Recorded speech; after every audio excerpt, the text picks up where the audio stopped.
Fantastic night of racing coming in from Royal Ascot. Certainly didn't disappoint across the board. Really competitive racing from the United Kingdom. The feature race was, of course, the Prince of Wales Stakes.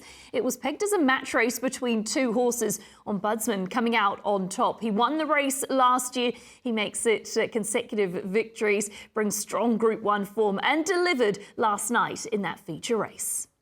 Here comes Ombudsman on the right, beginning to unleash a run. Devil's Advocate paddling in front, a furlong and a half to go. Mini Hawk, Dari's and Ombudsman now swamp him, and Ombudsman has stormed through, passing the furlong and begins to forge clear. Mini Hawk and Dari's are chasing, but Ombudsman is galloping on powerfully and clearing away, and it's Ombudsman again in the Prince of Wales Stakes. You know, it's the biggest week of the year in our sport, and great atmosphere, great racing.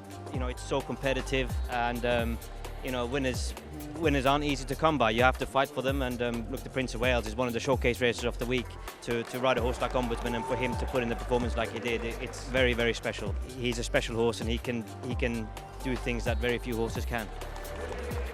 Marvellous race, wasn't it? The Prince of Wales Stakes. Let's focus in on day number 3 of Royal Ascot. We'll take you over to a market for one of the oldest, most prestigious races of the week. It is, of course, that Gold Cup. Over the 4,000 metres, a true test of gallopers. Wanted to single out a couple of runners for you. The first of those that we touch on is Trawlerman. You can see a nice chance in the race, trained by John and Thady Gosden.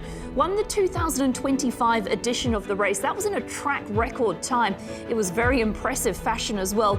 Back to defend the title, and this horse is going to be really easy for you to spot in the parade ring because uniquely is equipped with specialised equine ski goggles to protect his eyes from the light and debris. Not allowed to race in them, but will be wearing them pre-start on this evening's action. Scandinavia is the next horse that we touch on, a classic winning son of Justify for the formidable stable of Aidan O'Brien. He won last year's St Leger on the back of consecutive wins in Ireland this spring. Looks like a really nice chance in this, and as you can see, well supported as well for Ryan Moore and Aidan O'Brien. And finally, a name that you might be familiar with, Al Riffa, a 3-time Group 1 winner who won the Irish St Leger last autumn. He's been on pretty much a worldwide tour since, contesting major staying races, including the Melbourne Cup, racing in Hong Kong, and of course Dubai as well. They all look like nice chances across the board in terms of that Ascot Gold Cup. Well, someone who won the Ribblesdale Stakes, one of the undercard races on day 3, was, of course, Starcatcher. Frankie Dettori on board, and that was part of his magnificent 4 at Royal Ascot. His name is just synonymous with Royal Ascot history. Ribblesdale Stakes tonight, and Michael Guerin caught up with Frankie a little bit earlier on in the week. Well, one of the absolute greats of Ascot, of world racing, is Frankie Dettori, and what's it like being back at one of your spiritual homes? Nice. Last year actually was the first time I came back as non-rider. This is my second year. I enjoy the place. You know, I did 39 years of it, so I was pretty burned out by the end. I let all these young people do it, and I'm nice to be on this side of the fence where I'm not stressed. I'm not shouting at everyone before racing or be nasty to my family. I'm in a nice, happy mood and enjoy the ride. It's 5 days of championship races, so it takes its toll, and I don't miss that bit. From one champion to another, where do you see James? Because he's come such a long way. He's now an international rider. Is he alongside Ryan? Is he willingly one of the 2 best in the world? I mean, that's quite embarrassing for James to ask me that question. He's a world-class jockey. He showed it, never mind in Australia, but Hong Kong, he won a Royal Ascot here. He's a worldwide jockey. So why is he so good, Frankie? He's got an amazing balance. He's very strong. He's cold. You know, he takes the pressure really well. And all those things put together makes a great jockey. What's the horse you're looking forward to, or you would like to have your Euros on if Frankie was having a bet? Well, I'm not going to give you a short odds. I like Trawlerman, the winner of last year's Gold Cup. Because he hasn't had a prep race this year, he's slipped under the radar. But, you know, he's won a Gold Cup last year.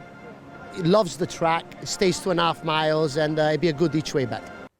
He's such a legend, isn't he? And a great character of the sport. Frankie Dettori on our screens, of course, just steeped in history when it comes to Royal Ascot. I think he's been crowned champion jockey or leading jockey for the week 6 times. He's won the Ascot Gold Cup 8 times, 81 career victories at Royal Ascot. Just a remarkable legacy of Frankie Dettori. Ribblesdale Stakes, as we look back at that history, this year's edition is certainly an exciting one. Lots of nice horses in this, and a number of horses that can use this race to springboard themselves into some bigger successes. Legacy Link is the first horse that we single out in terms of the pre-start market. 245 in pre-start betting.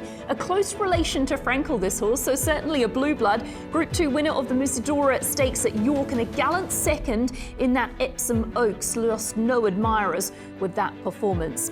Of the others through that pre-start market, well, it's worth mentioning a horse like Gilded Prize. Looked like a superstar in the making after winning her first 3 career starts, including a big win in that Group 3 pre-Cleopatra. Surprisingly, was defeated in the pre-St. Valery.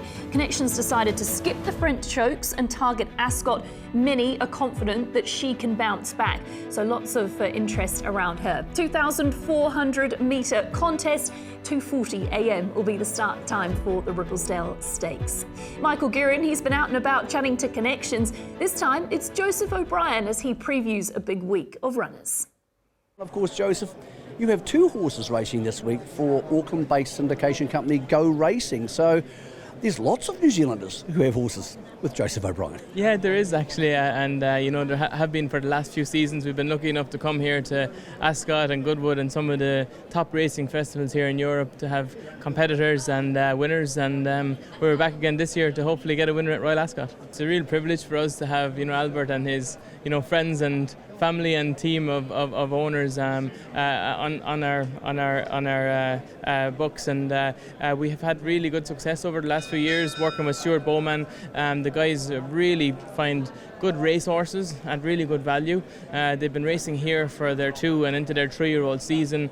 They've mostly transferred over to Chris Waller then in Australia, and between Europe and Australia there's been huge success, and I have to say that Albert with his process and Stuart working together have landed on good horses a lot more often than a lot of people do, so and at very reasonable prices. On the man, 5th here last year, a big chance on Friday, and maybe a Caulfield Cup horse? Yeah, we'd like to think so.